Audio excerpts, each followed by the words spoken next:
Okay, comrades, this month it is the 150th anniversary of Lenin's birth, and it was the 22nd, which the bourgeoisie has taken that name for what they call Earth Day, but we know it as Lenin's birthday, the 22nd of April. And the book we're doing tonight is Left-Wing Communism and Infantile Disorder, a popular exposition of Marxist strategy and tactics. Last week we did Why Communists Have to Work in the Trade Unions. The week before that, we had to talk about why we have to work in the bourgeois parliament, contrary to what other groups in the left, the anarchists specifically, and certain groups in the left just on principle do not believe in that. But that's not what Leninists are. So tonight we're going to talk about the subject that says no compromises. And there's a question. It is not an exclamation point. So really we should say it in this way. No compromises? That's the way it should be said. And Lenin then goes into that. And he gives first examples of the people in the Paris Commune, their positions of how ultra it was and why their revolution failed, among other reasons. And he quotes them in their manifesto.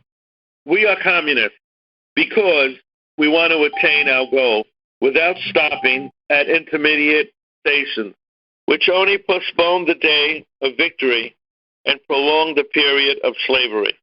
That's the position of the ultra-left from the Paris Commune. Then he goes into the German communists of his day. We consider them ultra. We call them left, L-E-F-T, left communists. And he says that they take for granted that communism will be introduced the day after tomorrow, and that if you don't do it right away, you're not a communist. And he quotes Engels, "What childish innocence it is to present one's own impatience as a theoretically convincing argument." Notice the words he uses, childish and innocent, to present one's own impatience as a theoretically convincing argument. In the same article, Engels expresses his profound esteem for other people historically in the left, and he explains why Bolsheviks must permit certain compromises, why it's important that we do that.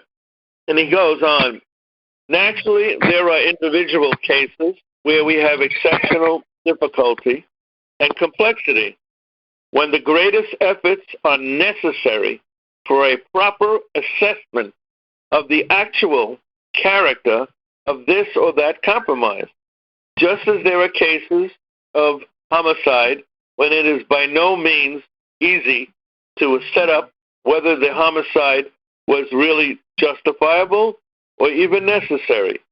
Remember, there was a treaty called Brest-Litovsk in the early revolutionary period where Poland was at war with the young Soviet Republic. And what Lenin proposed is that we have to have a peace treaty with Poland because we cannot be fighting on all these fronts. We attained the revolution. We got to now make sure we're not attacked, and we got to build up the revolution and find the white forces who were the Tsarist forces within Russia. That's our main enemy. When he did that, he was attacked by Trotsky at the time, Leon Trotsky, who attacked Lenin and said, you cannot compromise. We got to fight the Poles. They want independence from the Russian Empire. We can't allow that right now. And he was defeated, Trotsky, in that particular decision. And it was because of Lenin looking at it historically now, he had the right position. Of course, in politics, it is sometimes a matter of complex relations, national and international, between classes and party. He said, it is much more difficult question of a legitimate compromise in a strike against the boss or a treacherous compromise, he puts it in quotes, by a strike breaker, treacherous leader of the union. It would be absurd to formulate a recipe or a general rule that we will never have compromises to suit every single case. One must use one's own brain. This is Lenin. and be able to find one's bearing in each particular instance.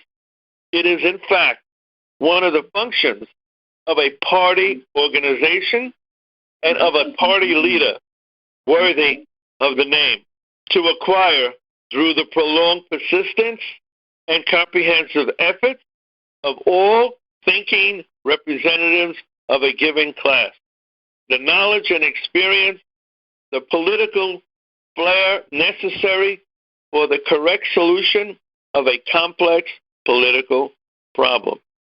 I'm going to stop right there. Is there any questions on what we just read? In reference to Trotsky and his failed attempt to continuing the war against Poland, the reason he went for that is because it was the basis of his fundamental ideology of permanent revolution. He wanted to keep a perpetual war and war communism going till it was spread to all the Western nations. It was a very warmongering ultra-leftist position. Thank you, comrade.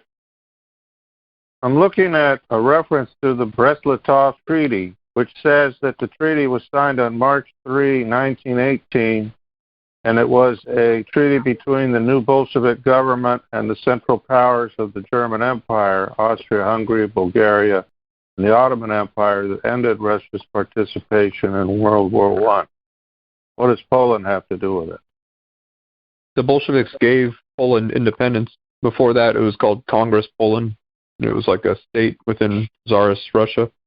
It became independent from the Bolsheviks. That's exactly correct. The reason why Trotsky opposed that was because it's part of his permanent revolution thesis. The ultra-left in Germany, which Lenin calls the German left, he quotes from a pamphlet they put out, quote, "All compromise with other parties, any policy of maneuvering and compromise must be emphatically rejected." That's the ultra-left from their pamphlet. And Lenin answers, "It is surprising that with such views, these ultras do not emphatically condemn Bolshevikism.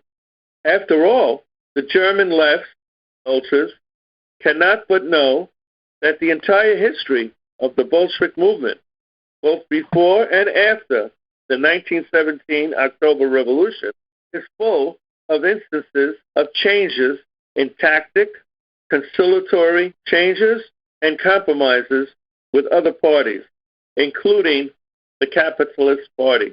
Exclamation point.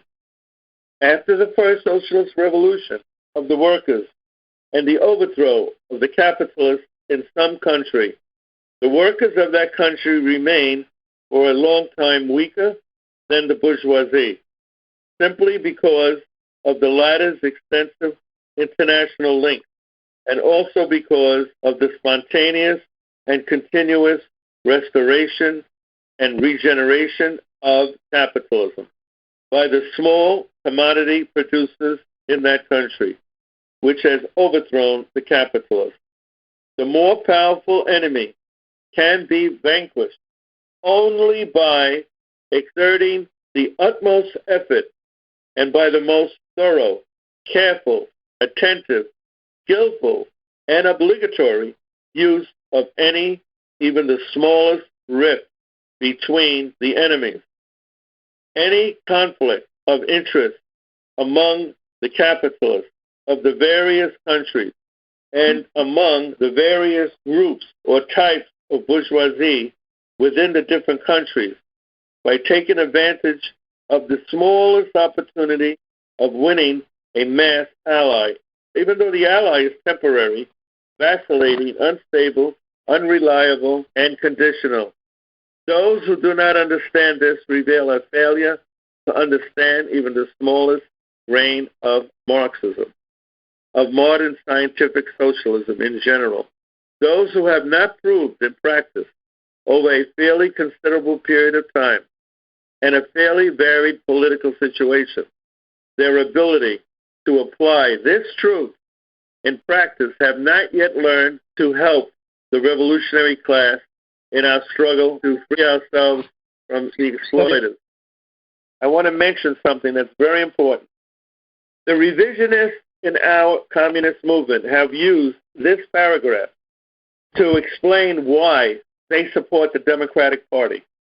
I want to bring this up now because we have to clarify this. Dimitrov in the 30s called for working with non-communists in the capitalist movement against other capitalists. And they used this as an example of what is going on now. I spoke to people from the CP, and they said the last election we should have supported Obama and Hillary. And the reason is because our job, as Dimitrov said, is to separate and use every inch of separation between the two capitalist movements in order to further their division. And they use Dimitrov in the United Front as an example. I want people to think about what I'm saying now and how do we handle that kind of question. At what point do you draw the line between non-tactical cooperation with a political party and undoctrinal cooperation? We want to actively prevent the rise of fascism, first of all. So when you're working within electoral positions or working with organizations, we can't make the same mistakes that German communists made back in the 20s and 30s, where they were willing to let things get worse, and they thought by letting it get worse, it would push people to their side. So we can't allow that.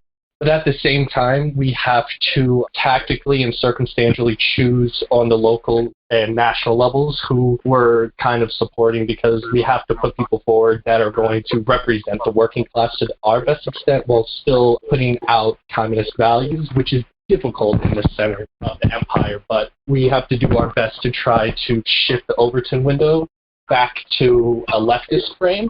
And that's why you see a lot of communists supporting people like Bernie.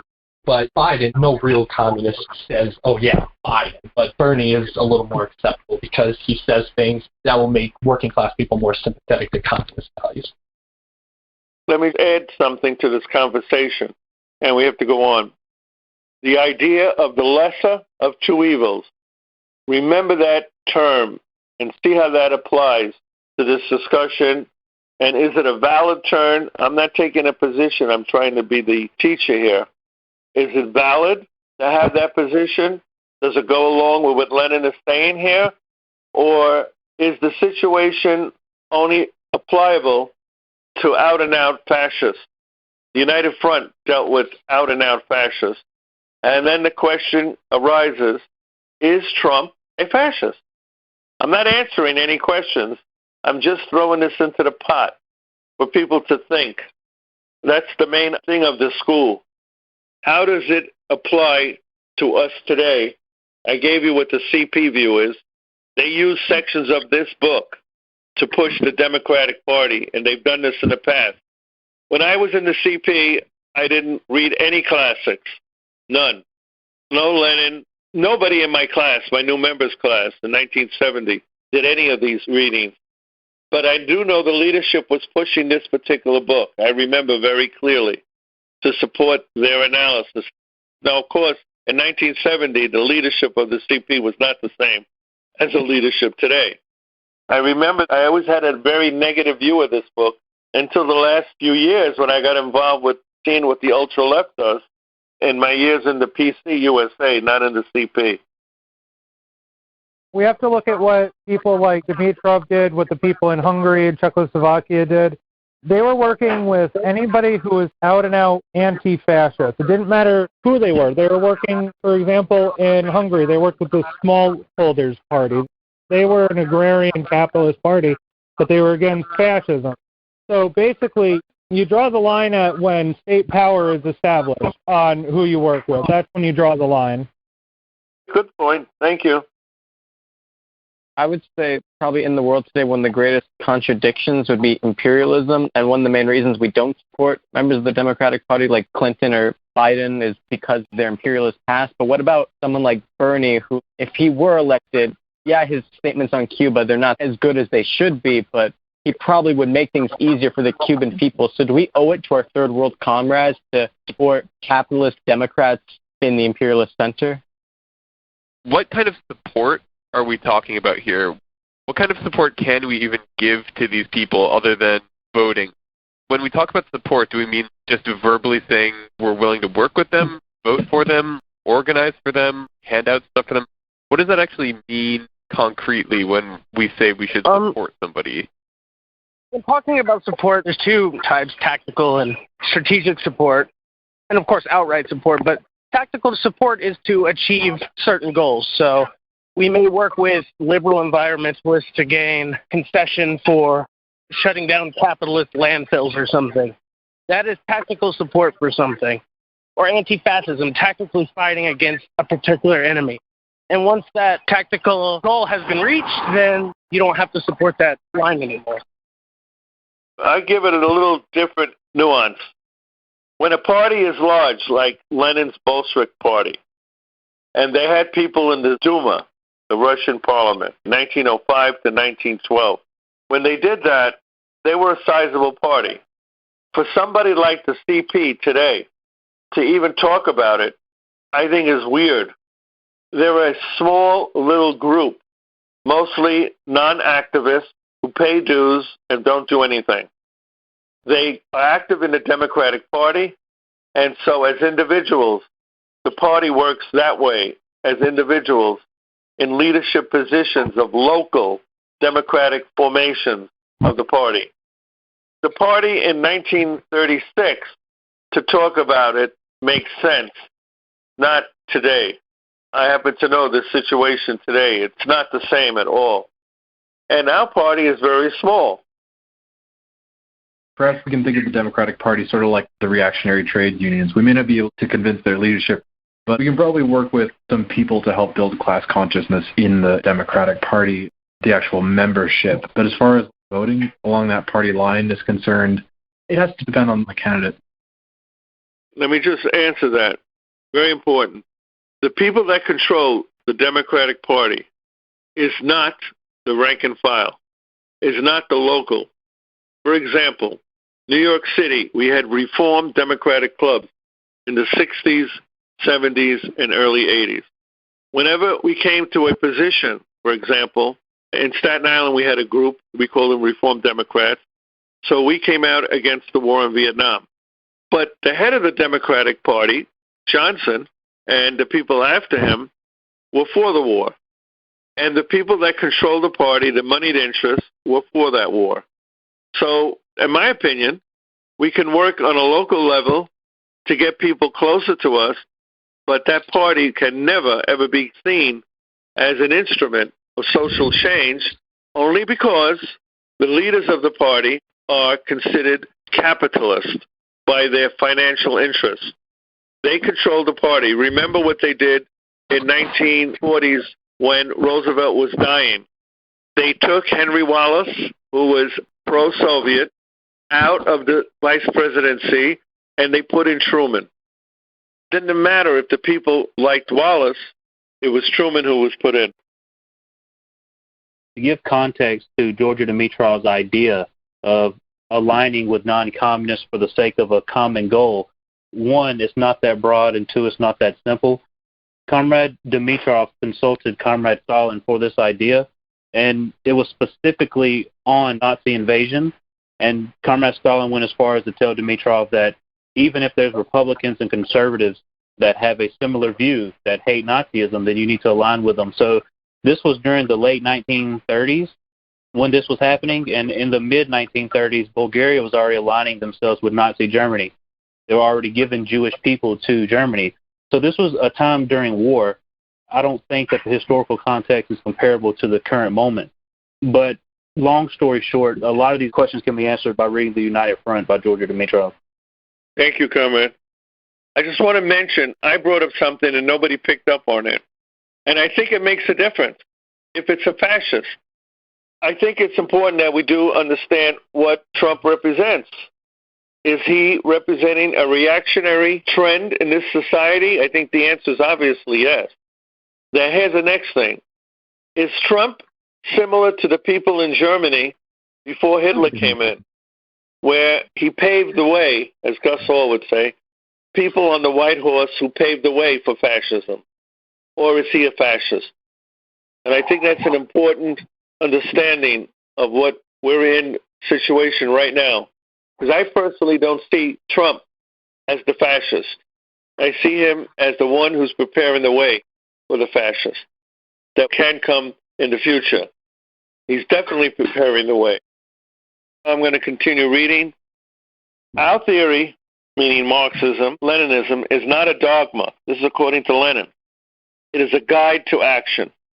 And this was said by Marx and Engels before it was called Marxism-Leninism. Remember, during Marx's time, they did not call it Marxism.